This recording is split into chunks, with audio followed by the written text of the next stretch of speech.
Yes, let's talk about Linux Kit and the legendary Moby project. Before moving forward, what if I tell you that the Docker engine is just a Linux VM made with Linux Kit? Now that we have reached to the moment of truth, I want to tell you that Docker has always been able to run Linux containers on Windows desktop since it was first released back in 2016 using a Linux Kit based virtual machine running on Hyper-V. Yes, I said it and it burst your bubble, but we can't do much about it. So let's understand how we can create one using Linux Kit. So to create containers or customize containers, Docker came up with a solution called the Moby project. It's an open source framework or open framework to assemble specialized container systems without reinventing the wheel, of course.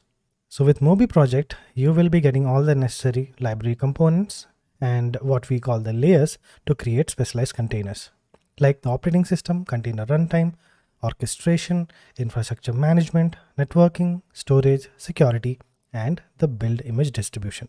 And it also provisions you the tools to run on cross-platform architectures. And if you are an enthusiast and want to learn more about the internals of Docker, you can surely make use of it. Now let's see how does a Linux container running on Windows looks like. So as we already know, running Linux natively on Windows is not an option. We will make use of, yes, virtualization. So you'll be thinking every time there is something related to Linux and Windows, this guy just slaps in virtualization everywhere. I'm with you on this, okay? Have some patience. And that's where the hypervisor comes into the picture. Next, we need the placeholder on Windows that can support the container host. So this is the Windows container host, where you have your Docker client, which sets the properties and settings and calls on to the Docker daemon, which is present on the Moby VM, or what we also call the Linux Kit VM OS, which is also your Linux container host.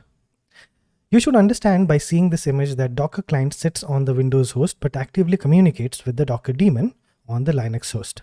But why? Because it helps the Docker daemon to listen to the API calls and manage images and containers and other Docker objects. And as this is a Linux VM running on the hypervisor, the Linux process containers on this Linux host will have consistent storage and networking. Handy, isn't it? And that's the reason why when you see an older version of Docker, you will find resource allocation available to you on your Docker engine properties when you install the Docker desktop for Windows with Hyper-V. That's why a lot of people had doubts as to why do we need to limit resources to Docker engine? And when you change these settings, why does Docker need to restart if it's not a VM or if it's not using Hyper-V? But if you look closely, the path to the disk image location is pointing to the Moby Linux VMDK. So yes, Docker is or was running on the Linux VM, which made use of the Hyper-V for resource allocation. But wait a minute, I just said it was running on Hyper-V.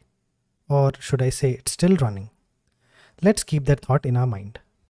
So now we have reached to a position to answer these questions. So can you run Docker natively on all the operating systems? Are containers same as virtual machines? And is Docker for Windows a Linux VM installed on the Windows machine? And the answer would be no, no, and yes. But having said that, do we have a solution for this virtualization concept? And for that, we need to discuss about WSL or Windows Subsystem for Linux. So is this the ultimate matchmaker for Windows and Docker?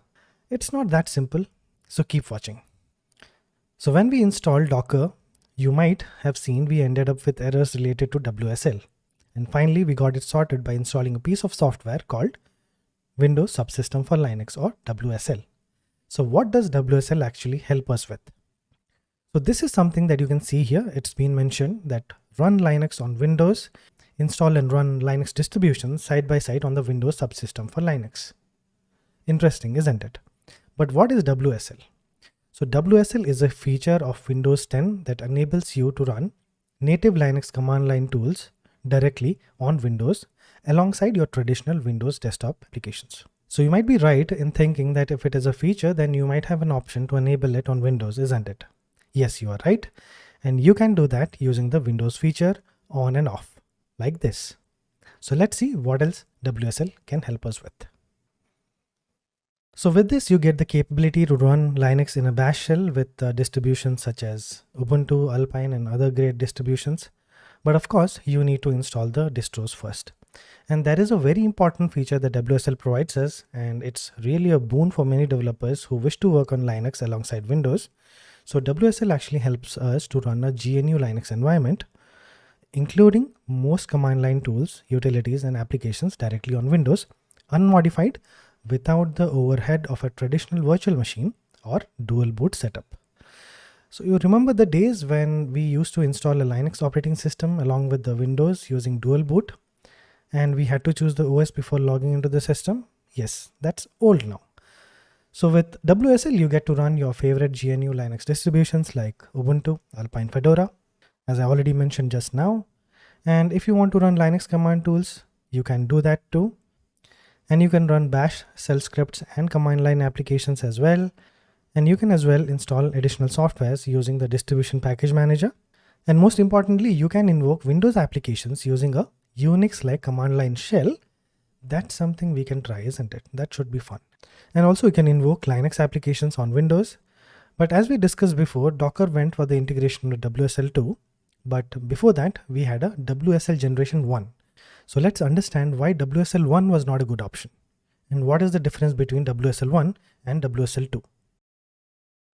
So let's start off by comparing both the architectures. So I know some of these topics might be very tricky and you might feel you aren't able to catch up, but trust me, I'm trying my best to keep this as simple as possible for users who are new to this, because each word that you see here can be made into a separate video.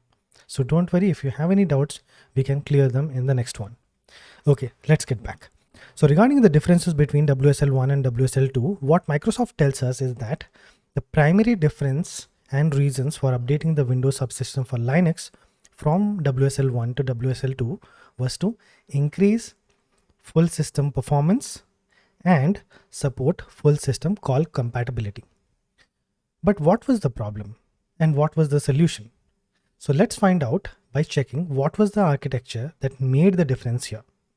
So if you see the architecture here, you have the NT kernel and the WSL sits in between the Linux distributions.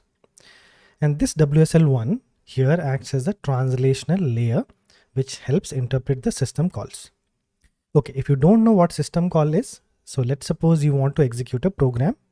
So you have to tell your operating system by clicking on the GUI that please execute it by performing an operation, isn't it? But in reality, there will be a service that will execute it. And for that, you have to talk to the kernel of the operating system who can give you the service that actually does the job. And the programmatic way by which a computer program requests a service from the kernel is basically the system call. So here, the WSL1 acts as a translational layer which helps interpret the system calls so that they can work on the Windows NT kernel. And this is why it became slower and slower when the system calls increased when it came to performing operations such as accessing files, requesting memory, creating process. And that's why we went on to the WSL2, the no transitional layer approach. So here you get back to the VM approach using the hypervisor. These guys just went back to the hypervisor. I'm sorry, let's continue with this. So now the Windows subsystem for Linux 2 or WSL2 started using a virtual machine with an actual Linux kernel that can respond to system calls much faster than WSL1. And I was thinking, what is with not letting the virtual machines go?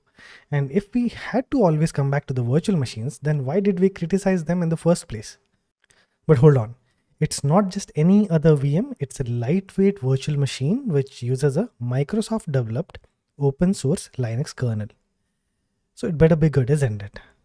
Yes, absolutely, it's good. And I have tried it myself. And now that WSL2 includes its own Linux kernel, it has the full system call capability. So now you get better file IO operations, you get better network operations, and as well you get better performance than WSL1. So now that you have the Linux kernel, you can use it with the Docker as well, isn't it? So let's see some of the comparison between WSL1 and WSL2. So with both you get the integration between Windows and Linux, faster boot time, and you have a smaller resource footprint compared to the traditional virtual machines that you have. So footprint actually means how much space and resources are consumed by the software or hardware. So that's why a reduced footprint for resources is always a better thing to aim for. And both actually can run on the current versions of VMware and VirtualBox. And next is, even though WSL2 runs on VM, you don't have to manage it. It only uses resources when it needs, and the best part is it runs behind the scenes. So here you will get full Linux kernel support in WSL2 and full system call compatibility. And the last point that we have here is performance across OS file systems. That you see, it's not that great with WSL2. So what Microsoft tells us is that you should avoid using cross operating system file systems for your files. And for the fast performance speeds, store your files in WSL file system if you're working in a Linux command line. And if you're working on the Windows command line, store your files on the Windows file system. Makes sense, isn't it?